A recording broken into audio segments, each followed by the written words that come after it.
As student researchers at the Burke and as Pacific Islanders from a variety of islands, we would like to teach about some connections between objects at the Burke that are featured in Moana and the living cultures they are still relevant to.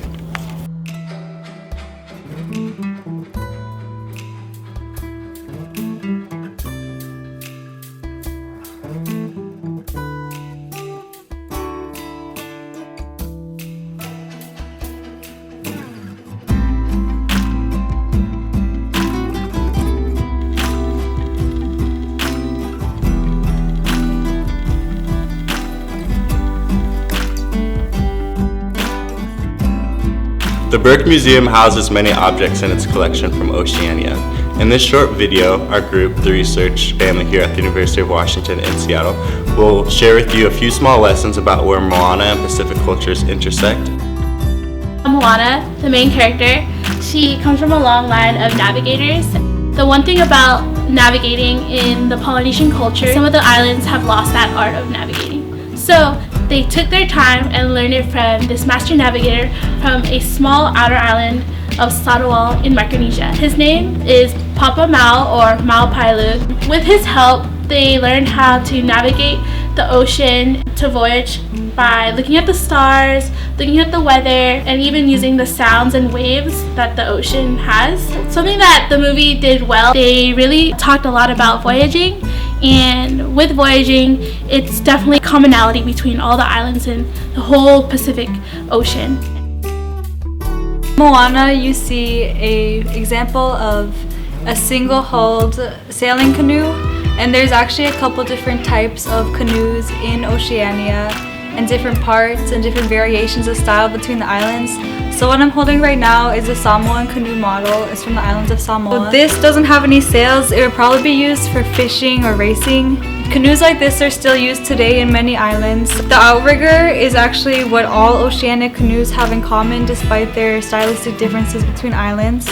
And you can see outrigger canoes today being paddled in islands like Guam, Tahiti, Hawaii. A lot of the islands have similarities of what outrigger canoe looks like. In the movie, the outrigger canoes look entirely different than this model just because this one's from an outer island in Yap. However, all canoes from all the Pacific Islands are similar.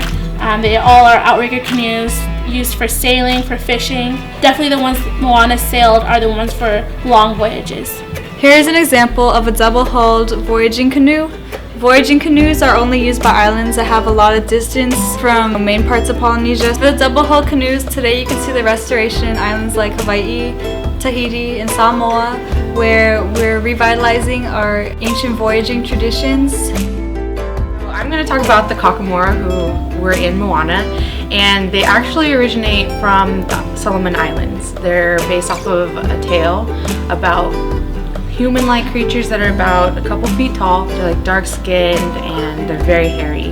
And typically they go after young children or travelers. So in Moana, we saw that they went after both Maui and Moana. You see that they're like covered in coconuts, so you can't really see their actual body type, but they do originate from the Solomon Islands. They use the coconut as a armor, and then they also use weapons that are actually found in the islands of Kiribati, a knuckle duster.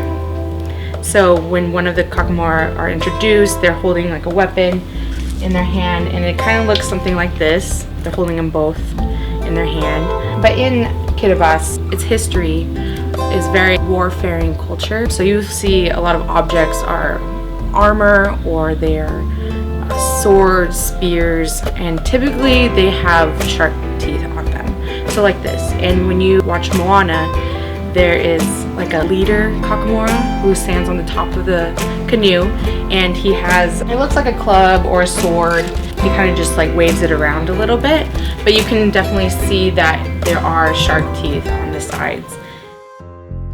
The Kalinga, it's a ceremonial headdress from Samoa. Wearing the Kalinga is a privilege only given to those of certain status and rank in your family. Back in the day, the Kalinga was worn by the high chiefs when Samoans went to war. Nowadays, it's more common. The high chief's daughter, who is the kaupo that wears this, or the high chief's son, who is the manaya that wears this. And it's usually used for ceremonial purposes, Siva Samoa when they're dancing. Moana, you've seen her wear a red kuinga while she was walking with her father. It represents honor. It represents pride in your people. It represents status. Being the princess of that movie, it was just a representation of our people. Just to get our names out there and our culture out there, and the message behind it was absolutely amazing. Many of us students at the University of Washington have heritages from these islands as well as others, and we are still very connected to and rooted in our cultures. Being at the Burke, I learned that owning your own education, you can learn a lot about yourself. I learned to be a lot more rooted to my own culture. It means a lot because we get to take ownership of our heritage, our culture, our futures based off the objects that have been brought to the Burke.